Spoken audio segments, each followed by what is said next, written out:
Then he said to me, Right, blessed are those who are called to the marriage supper of the Lamb. And he said to me, These are the two sayings of God. Revelations 19, verse 19. Pagmulagway sa pagmakiayon o pag-iusa sa bana o kasawa. Iulagway kini sa mga sugilanon nga mga love stories sa Bible. May tungod sa Panginoon. Kinsa may mga love stories nga nag-abot o niresulta sa pagkamakiayon. No? Ato may lagway na si Hosea, Gomer, si Isaac, no? O si Rebecca, no? At pa, mga pagbulag pa dyan sa Panginoon. Unsay pagsimbolo ni ining makiayon sa Ginoo o sa Iglesia. Dunay similar o parallel ining relationship ni ining pagbulag pa sa makiayon. Gusto tayo nga ang moderno nga panglantaw sa gugma o resulta sa pagkamakiayon mao na abilidad nga gihimutan sa Dios o unsay gusto niya itudlo niining pagigsahan sa pagkamakiayon. Ano gikinahanglan man ni ang pagigsaad nga man ni ato magilambigit kining relasyon sa banang kasawa sa Ginoo sa iyang iglesia. Kay sumala pa din sa Genesis 2:23-25 o ang si pagilan niya ni Eva kang Abraham na kang Eva nga pagkabalo nga tinigikan sa akong bukog o ngatos ng bukog gikan sa unod o ngatos sa unod o nahimo sila sa usa ka unod giusa, no? Giusa sila. So, mao nga bisan pa sa panahon din sa mga pagtutugod, ang Parasiyo o ang mga Sadusiyo, ila po gikutlo ang Genesis nga gikan kang Adam nga tukang Eva, no? Nga nagtudlo din nga ang kinagikusto na ang si Moses bitaw nagtugod man nga budi-bulagon ang magkiayon. Pero sa sinundanan, itugod man eh. Ingon sa Ginoo, what God has joined together, let no man put asunder. Kung unsay giusa sa Ginoo pagkamatayan wala sa tao nga pagabulagon. Ang imong commitment, ingon nga panag asawa, doon na may commitment, doon na may intimate relationship, doon na may suot nga panagdugtong. Kanawan ni magtiayon o mawa panita si Brapidi, mawa si Sister Felicia, kung sa inyo pili. Ha? Muiwis mo hindi basta para sa sumpuli dito. Na, kahit minang mo ka na, mo ka, di ba? Pagkalit ka? Ako talaga sa Brapidi kung si Felicia, naman na ako makandila sila. O di ba ka sila minaw mo ba? Sila Brazilio, mingaw niya. Sinabag gani, manig din sa Brazilio nila nga mamingaw ang asa na sumahal. Na, di ba? Doon na na-intimidation ka naman, kaya gidugtong naman mo. So, ang atong tunan din nga kining pag-marriage o pagka-magtiayon, this is the combination between a perfect being. Ang pag-iusa nilang marriage, pagkayon, diusa ang dinihimpit o ang himpit. Kinsa man himpit? Si Jesus Christ, kinsa man himpit? Kining tao. Mo na nga si Gomer o si Usaya, kaya si Ginoo nga nakaw siya. Pangita dito, kung sa kababae nga, harlot, prostitute, matilawason, kanang bigaon, pangasawa. Kung sa'yo pagulang, wala mga asawa maka. Ako, kinsa din na to. Ngayon masuod dito pag-asawa o kanang prostitute, bigaon. Di ka ka reklamo, no? Huwag mo nagibaw mo hugaw ang reputasyon ng mga asawa ka. Kung sa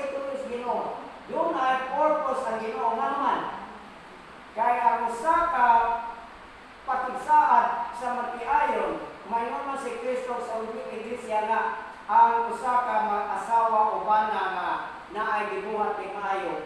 Pero imo gyud siya giadtuan, imo siya giduaw. Mura na ko na ulit tao na po usap. Hangtod na ibalik sa nimo, kamo na po. Pero usay na po kung alam ko sinong biya na po, mo na natabo ni Gomer Bisaya. Nabisa gilukat siya. Iyan na po giadto, gilukat ibalik sa lapi kay ikaw ako na dito. So pagulagway kini nga kaminyoon nga si Kristo na kung kita na ang Kristo nahimo na ko sing kapahin sa atong relasyon dili na gyud ka gusto mo adto sa paghugaw o adto sa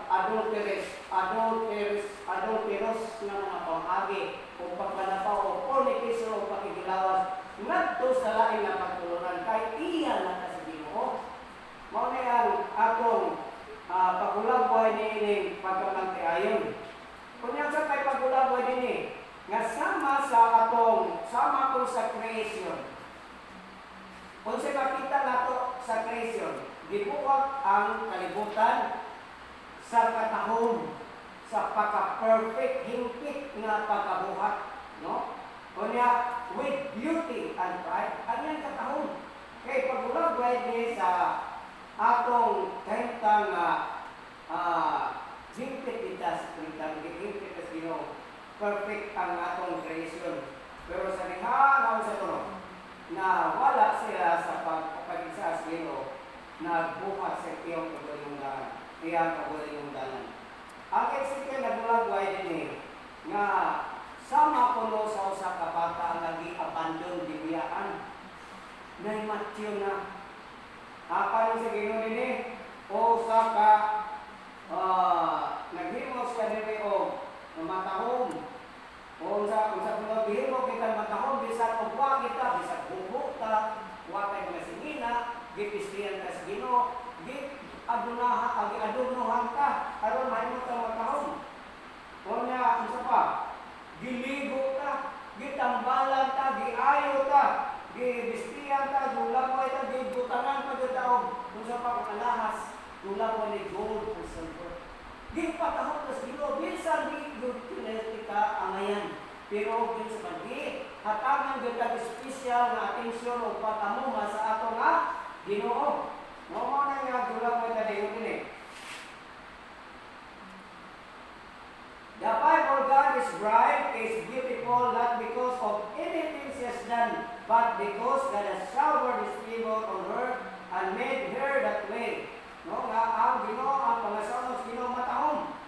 So gipulang mo ita dili matanayan. Gipistihan ka, gihatiman ka sa Ginoo, unsa panalangin gihatagan ka sa Ginoo, pero wa gyapon ka. Nga ngano di ko pamunta not because of what He has done, ang siya nagbuhat apang tungod kay ang Ginoo nagbubuog panalangin o pabor kanimo ni ana nga paagi sa mao nga paagi ang mga magtuo kinahanglan magpadayag na matahom, no? Nga sa langit, not because of anything we have done to earn it, but because of the favor of God, the salvation that has showered us. We are beautiful. We are covered in His righteousness, the righteousness of God. Mga sa 2 Corinthians 5:21. O tungod nini, naunsa ang mga katawag sa Ginoo, ang mga batahong Ginoo ng matawag, nanikara, murag ni bukat ang katay.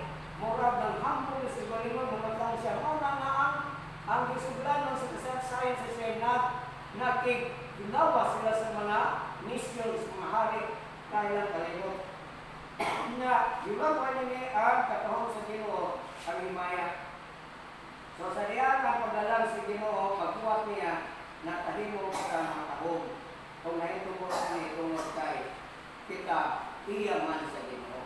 So mao na nitabo isa pinakang Hosea ang asawa ay mo sa isa siya pero ato na nulang pa din nga pagulang ko ay cover tagi bistihan ta kay sa atong pagdili matarong sa atong pagdili perfect no gihimo tang matahom sa telas Ginoo tungod kay Ginoo nagud mo nato. So mao ko na atong relasyon nga niya sa atong kinabuhi.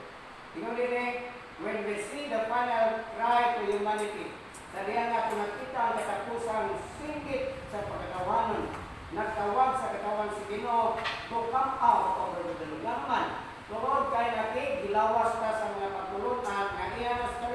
miduyok ka, nga iya nas kalibutan.